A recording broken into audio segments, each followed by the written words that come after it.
其实我相当遗憾，今天张善政院长谈到很多点哦。那过去在整个从去年底的这个关于核能源转型的这个议题上的攻防，我们就发现有非常多错误跟假的资讯不断在市面上流传，跟很多的 LINE 的群组、网络的群组里面不断的流传。那今天张善政院长特别提到了一件事情，我认为有非常严重的误导之嫌哦。他提到张善政院长提到这个最高高阶核废料的这个处置问题。那他今天在这场记者会上面，他说这个处置这个核废料，其实只要把它送出去国外就好了。他影射的是说，这个民进党政府不愿意把它送出去国外哦。但是他把这个问题完全的搞混淆，用混淆视听的方式来讲这件事情，其实是让人非常遗憾，非常非常的遗憾。张善政长说要把这个最高阶核废料送出国，哦，但是他没有提到的事情是什么？他没有提到的事情是，把它送出国之后，经过国外的厂商的这个浓缩精炼，最终这些高阶核废料还是必须回到台湾做最终处置。也就是说，用白话文来讲，你把核废料拿出去国外做处理，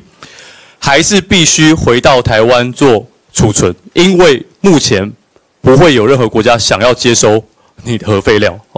那这个韩市长的这个记者会上，张善政院长所说的这句话，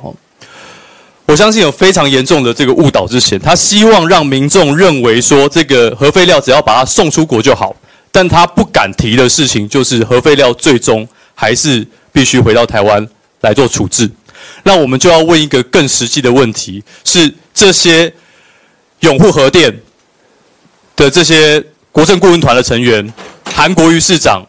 跟这些永和帮的成员，到至今为止，他们还是没有办法回答台湾要如何面对核废料永久储存的问题。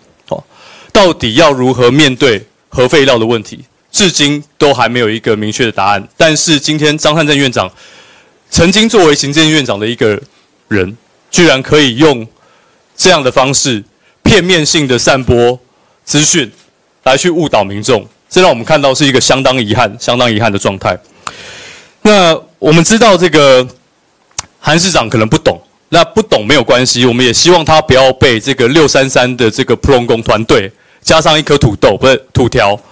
被他们这群人所误导。我们不希望韩市长在这样子不清不楚的情况底下，接受了这些特定利益集团的能源主张，就把它当作是一个治国政策跟理念。那所以我们真的是要特别的提醒韩市长，你现在身边所用的这些人，是当年喊出633，而且达不到633的这个普隆宫团队，我不敢称他为国政顾问团，我只能称他为普隆宫团队。那这个团队再加上一颗土豆，也没有办法替你打造一个好的能源政策。那更何况在众多的能源政策当中，民进党早已经提出，我们希望在未来的2025年就能够达到50%燃气。燃煤降低至27%，绿能升到20%，以及其他发电方式尽可能进到3%。那这个是我们已经明确提出来的能源主张。请问韩市长，你还要依赖这群没有办法替你开采油田，没有办法替你达成这些负责任的能源政策，做出负责任的能源政策的这群团队来做这样的政策宣示吗？我们希望韩市长，